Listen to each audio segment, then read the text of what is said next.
In a serene meadow, bordered by a sparkling brook and dotted with wildflowers of every hue, there lived a rabbit named Ruby.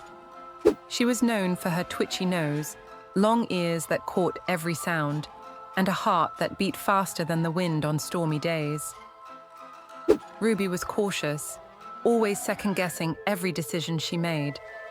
One crisp morning, as the dew shimmered on the grass, Ruby ventured a little further than usual in search of her favorite treat, sweet, tender clovers.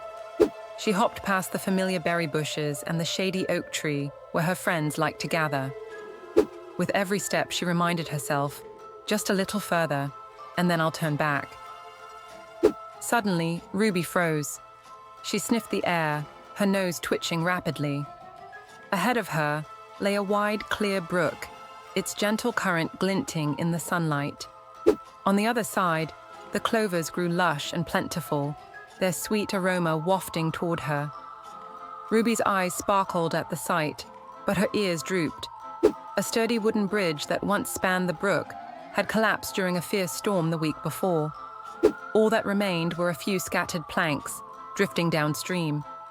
Ruby paced along the bank, her paws crunching the dry leaves. "Oh, if only the bridge was still here," she murmured. "How can I reach the other side?" She peeked at the water, imagining all the dangers it might hold, swift currents, slippery rocks, and who knew what lurking beneath. "Hey, Ruby," called Milo, a cheerful squirrel perched on a low-hanging branch. "Why do you look so worried?" Ruby explained her predicament, pointing to the patch of clovers across the brook. Milo scratched his head, his bushy tail twitching thoughtfully. "Well, you could always jump across," he suggested. Ruby's eyes widened in disbelief. "Jump? Are you crazy, Milo? What if I fall?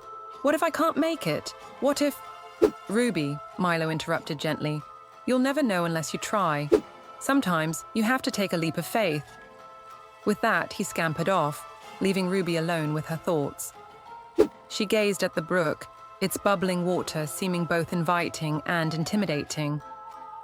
Her mind raced with doubt, but deep down, she felt a tiny spark of courage. "Milo might be right," Ruby whispered to herself. "Maybe I can do it."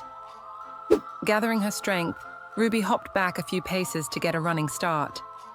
Her heart pounded in her chest as she fixed her gaze on the opposite bank. The clovers swayed in the breeze, as if cheering her on. She took a deep breath, her ears twitching in anticipation. For a moment, everything seemed to freeze. Ruby felt the wind rush past her fur, the cool spray of water beneath her, and the thrill of soaring through the air. Time stretched as she reached for the other side. Ruby landed with a soft thud on the opposite bank, her paws sinking into the cool, damp earth. She blinked, almost in disbelief. Then, realizing her success, she broke into a triumphant grin. "I did it! I really did it!" The clovers tasted sweeter than Ruby had ever imagined, perhaps because they were earned through bravery. As she nibbled on her prize, a newfound confidence swelled in her heart.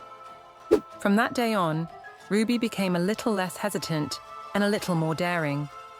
She still listened to her cautious instincts, but she also learned to trust herself when it mattered most. And so, Ruby discovered that sometimes the greatest rewards come when you take a leap of faith.